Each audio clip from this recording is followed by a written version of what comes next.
Para po sa gobyerno, malaking tulong sa kanilang operasyon laban sa Maute ang pagkakadakip sa ama at ina ng mga kapatid na Maute.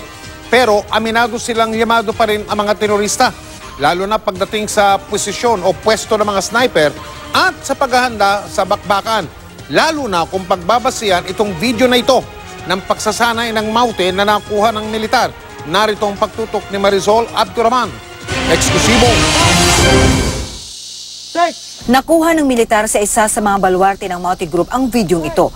Ayon sa source, kuha ito noong nakarang Abril sa kalagitnaan ng pagtitraining ng Maute sa pwersa nila sa Piagapo, Lanao del Sur. Makikita na may mga bata na kasama sa training. 1, 2. Training daw ito ng mga tinatawag na warriors ng Maute Group. Wala silang dalang armas, maliban sa nagtuturo na may nakasabit na M203 grenade. Ayon sa AFP, patunay ito na pinagplanuhan at pinaghandaan ang ginawang pag-atake sa Marawi City noong May 23. Mismong Pangulo na ang nagsabi at matataas na opisyal ng AFP na hindi basta-basta ang laban nilang ito kontra Maute Group. Bukod sa pinaghandaan, nasa vantage point ang grupo na kinakasagupa ngayon ng mga sundalo. Nakapwesto na silang lahat. They were already deployed on vantage position. Kumbaga sa away ito, umaakyat ang mga sundalo ko na sila nasa on top of the mountain. So ang target nila nasa baba, yun ang armed forces. Kung naging advantage ng Maute ang posisyon nila sa Marawi, malaking advantage naman daw ngayon sa gobyerno ang nani ng Maute Brothers na si Farhana. Nadakip ng Biyernes sa Masyu, Lanao del Sur si Farhana kasama ang ilang suwateng lalaki at mga babae.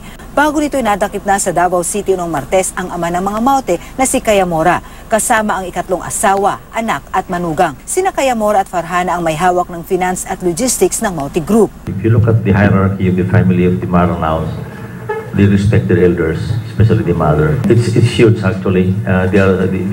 This couple are actually the head and the financier and the advisor of this Maute Group. Kaya malaki ito nakuha natin sila. Ang mga miyembro ng Maute na kasamang nadakip ni Farhana, dadalhin naman dapat sa ibang lugar. Pero tinambangan ang convoy ng pulisya at militar habang sila'y bumabiyahe. 4 sa kanila ang napatay. Hindi malinaw kung sino ang nasa likod ng pananambang. Kanina, formal lang na isampa ang kasong rebelyon laban kay Farhana at 10 iba pa, kabilang na si dating Marawi City Mayor Fahad Presalik. Si DOJ Secretary Vitaliano Aguirre ang nanguna sa inquest proceedings.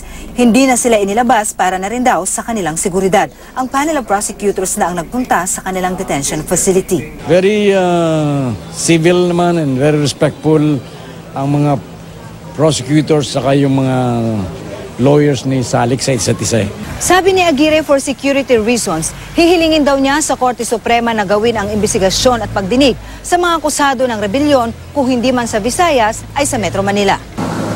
Mula rito sa Cagayan de Oro City, Marisol Abduraman, nakatuto 24 oras.